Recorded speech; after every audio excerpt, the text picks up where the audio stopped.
Buenos días. Quisiera comenzar con César. Muy buenos días. Como joven conservador, ¿qué representa al partido, podríamos decir, de Donald Trump? Pues el Partido Republicano. ¿Cuál es tu motivador para participar en la democracia de mañana aquí en Estados Unidos? Es una pregunta muy interesante y lo interesante de esto es que, primero que todo, hay que abordar el tema de la gente joven, de los millennials, desde diferentes puntos de vista. El primero es que no es un grupo monolítico, ¿no? Y está también la división del mismo grupo. Están los millennials que nacieron a comienzos de los 80 y los millennials que nacieron a mediados de los 90. Cada uno tiene diferentes perspectivas con relación a economía, a temas sociales, ¿no? En mi caso particular, a mí una de las cosas que más me motiva para votar, que por cierto voté el primer día del voto temprano, es la economía. Para mí es muy importante ese tema. Para mí es muy importante saber cuánto va a quedar en mi cheque después de trabajar 2 semanas, un mes. Para mí es importante también saber cómo las regulaciones van a afectar a los negocios, cómo se va a generar mayor empleo. Ajá. Y cómo se va a mantener reducida la deuda de los Estados Unidos. Esos son temas que para mí son muy importantes. Obviamente el presidente Trump en muchas ocasiones ha usado un lenguaje referente a otras políticas públicas que particularmente yo no he estado de acuerdo. Por ejemplo, el tema migratorio es un tema que para mí no es prioridad, pero es sensible. Y el tema y la forma como lo maneja el presidente en muchas ocasiones yo no he estado de acuerdo con él. Pero prioridad Claro. para mí siempre ha sido el tema de la economía. Juan, me gustaría ahora jugar de abogado del diablo, al igual también con nuestro invitado, porque muchas personas cuando escuchan el comentario de César, lo cual es algo sin lugar a dudas recurrente dentro de los que apoyan al Partido Republicano, es que el bolsillo podría quizás ser más importante o influye más que la forma o los valores que hemos visto estos últimos meses por parte del líder ahora de la Casa Blanca, Donald Trump. ¿Qué opinas tú al respecto? ¿Qué te motiva a ti participar en la democracia? Sobre todo, ¿qué opinas tú de la respuesta por parte de César? Sin duda, yo creo que en realidad esto no es la métrica adecuada por lo cual medir cómo van a terminar estas elecciones. Yo creo que en una elección normal el tema de la economía sería algo mucho más fuerte. Sin embargo, estamos en tiempos muy distintos y yo por mi parte yo estaría con un análisis mucho más moderado en cuanto a las expectativas de que los demócratas puedan ganar.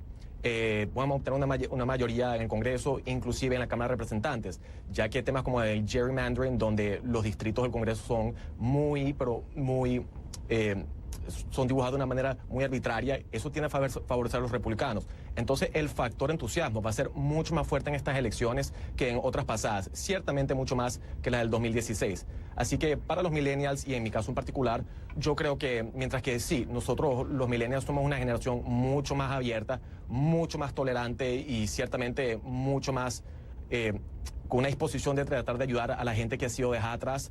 Temas como la diversidad es importante, así que es importante tener candidatos diversos de latinos, mujeres. Estamos viendo como Estados Unidos en estas elecciones va a tener un número récord de mujeres participando en estas elecciones. Sin embargo, al fin de cuentas, todos estos son temas cosméticos. Yo creo que al final de cuentas, temas que van a entusiasmar a los millennials van a ser temas que les afectan a ellos más directamente, como son las deudas estudiantiles. Estamos viendo como la deuda estudiantil estadounidense actualmente ha pasado ya $1,5 trillones, ¿no? Es inmensa, ¿no? Entonces Ajá. yo creo que en los candidatos, en César. aquellas...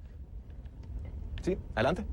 Juan, disculpa que te interrumpa, lo que pasa es que tenemos un poco tiempo para poder hablar los dos, sobre todo debatir, ¿no? Sí. Sobre este tema. Yo quisiera preguntarle a César, como joven, como millennial y también como una persona de punto de vista conservadora, como nos acaba de mencionar, si él se siente representado por el actual presidente de Estados Unidos diciendo esto como republicano, y es difícil dividir el factor el presidente y el partido, ¿o sería la misma cosa para ti? No, para mí no es lo mismo el partido y el presidente. ¿No? Yo creo que el presidente, obviamente, para nadie es un secreto que el presidente tiene su estilo de liderar esta administración. Yo creo que el presidente tiene ideas muy positivas y este es a tono personal. Yo creo que el presidente ha tenido ideas muy positivas. La reforma de los impuestos para mí es importantísimo. Por ejemplo, el First Step Act, que es un proyecto de ley que va a ayudar a la parte de la reforma de la justicia en los Estados Unidos, es algo que ha apoyado, pero reitero, por ejemplo, en el tema migratorio, personalmente yo lo desapruebo. Yo creo que el procedimiento de él no ha sido el correcto.